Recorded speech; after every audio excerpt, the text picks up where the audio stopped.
By early 1968, the war in Vietnam had claimed over 15,000 American lives. Never before in U.S. history had such a vast number of people mobilized to protest a war. Why are you marching? Well, I am personally marching with the Painters Union here in San Francisco, and we're attempting to protest the war in Vietnam. You think this is going to help? I hope so. Either that or a revolution, one or the other. The powerful in our country had ceased to be responsible. And so the powerless, students, poor people, were trying to take some responsibility and say, here's how things should go. One politician dared to come forward, Eugene McCarthy, a senator from Minnesota. Well, as I see the campaign in '68, the issue of Vietnam itself is a vital one, of course, and you could pass a harsh judgment on that war if it were isolated altogether from any domestic consequences or... This very intelligent, elegant, enigmatic poet from Minnesota who actually never wants to be president himself. He was this calm, civilized person who made it much easier for people to become anti-war because, after all, at the beginning of 1968, it was still quite a radical thing to be. McCarthy, the outsider, attracted a loyal army of college students. It became known as the Children's Crusade.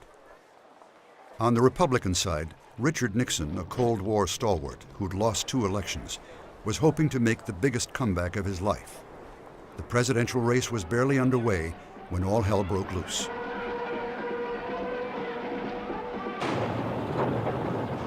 During the Tet Lunar New Year at the end of January, Vietnamese communists launched their biggest offensive of the war, simultaneously attacking all the major cities and towns in South Vietnam.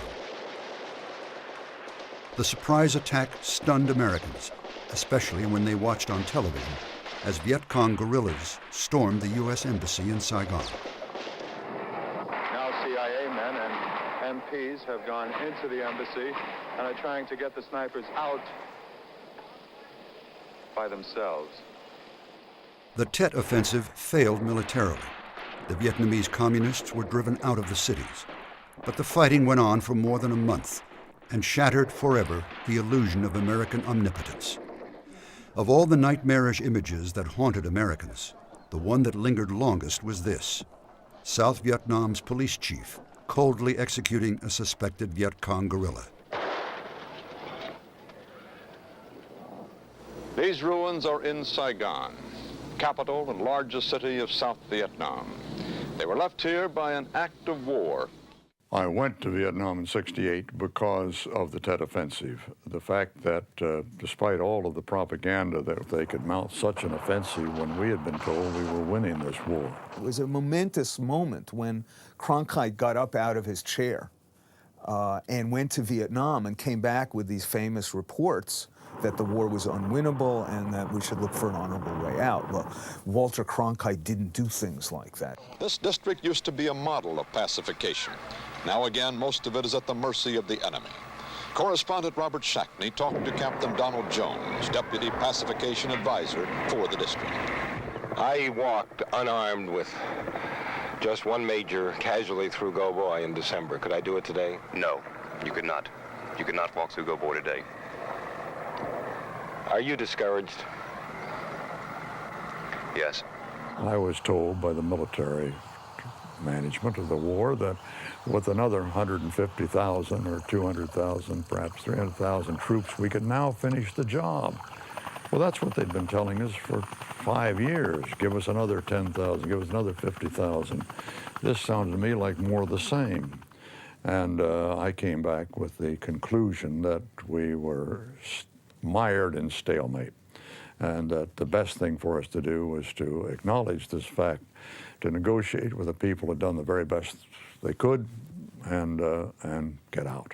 George Christian, who was Johnson's press secretary, said later that when Cronkite said what he said about the war, it was as if an earthquake had gone through the White House. The Vietnam War was the wheel on which the American establishment was broken, and Tet was the breaking point.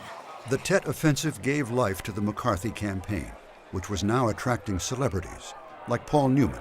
You have areas where you feel your own rumblings and your own dissension and your own questioning. Then I think it's necessary to get behind the senator now. I liked McCarthy. I always did. I disagreed with him on the war. But the truth is, his campaign was magnificent up there in New Hampshire. He ran a very classy campaign. It was an intellectual's campaign, but it wasn't egghead like Stevenson. He had a wonderful sense of humor. And the people who were behind McCarthy, those kids, the Be Clean for Gene kids, we would see them all over because we'd cross paths in New Hampshire.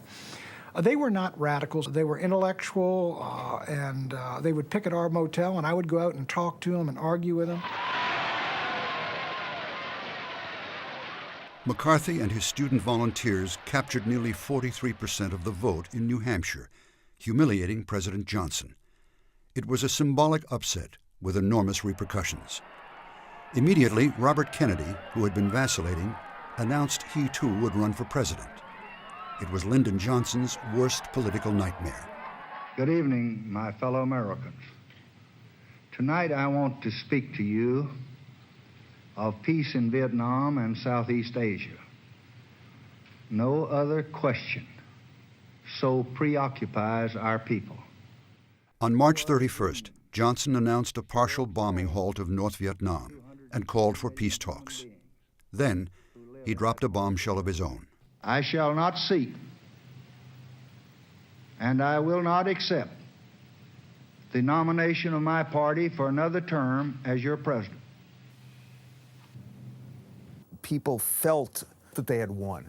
A man whose political power was immense, who had accomplished so much for evil and good, had suddenly said, I quit. You're often amazed when things that you devoutly wish for actually come to pass. And this was one of those moments.